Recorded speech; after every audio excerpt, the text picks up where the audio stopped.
Bonjour, je m'appelle Pierre Bezit et aujourd'hui je viens avec l'association Glass Crew pour interviewer Will Mentor dans le cadre d'une exposition qui a lieu au Cap de Plérin. Et du coup en premier je vais vous laisser vous présenter, vous et votre travail. D'accord. Ok, oui, je présente mon travail. C'est bien d'être là au Cap.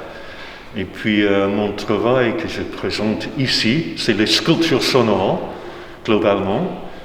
Et c'est-à-dire que c'est les sculptures, évidemment, qui font un son. Et mon travail, c'est vraiment à la frontière entre la musique et les arts plastiques. Depuis longtemps, je crée ces objets.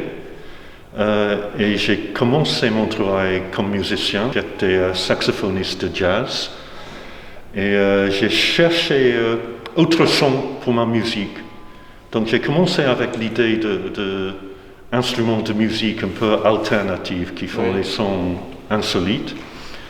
Mais petit à petit, je me suis intéressé de la forme plastique aussi que le son. Et maintenant, c'est plus les instruments de musique parce qu'ils sont des objets un peu autonomes.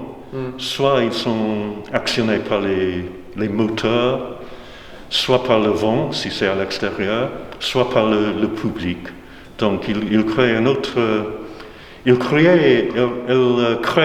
de la musique, mais on n'a pas besoin de musiciens pour les activer. Ma deuxième question, c'était comment est-ce que vous avez... que vous étiez musicien à la base et qu'après vous avez amené la musique pour en faire de l'art contemporain. Et ma question, c'était du coup, quand est-ce qu'il y a eu cette transition et comment elle est arrivée précisément? D'accord, oui, ok.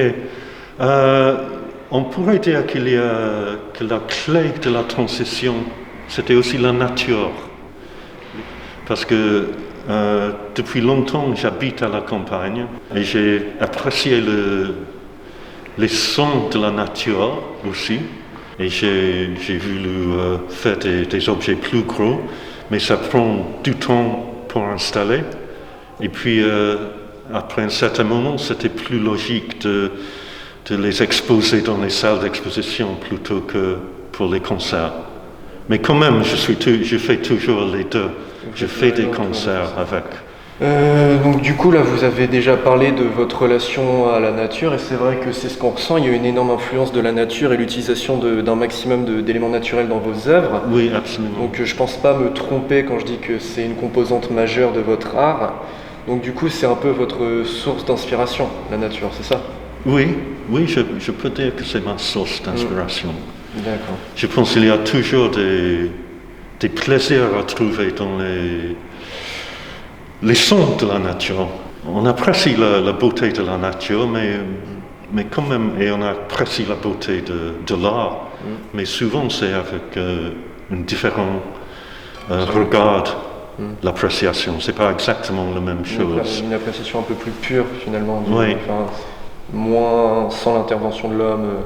Exactement. Nous, on est partis de la nature aussi.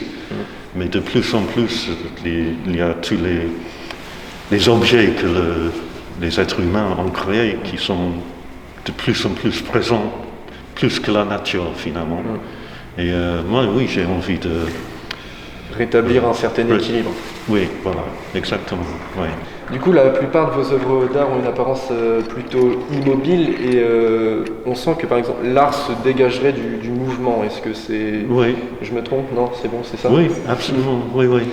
Donc oui, il y a plusieurs systèmes différents dans mes œuvres, mais il y en a beaucoup qui partent sur le principe des éléments suspendus qui s'entrechoquent en fait.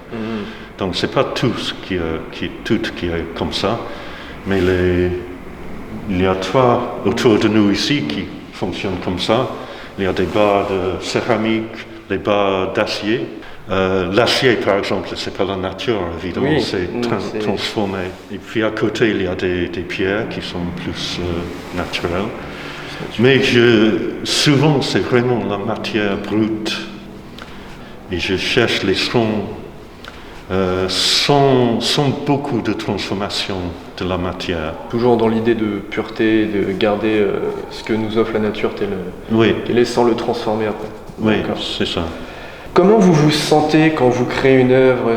Quel est l'état d'esprit dans lequel vous vous placez pour permettre la création?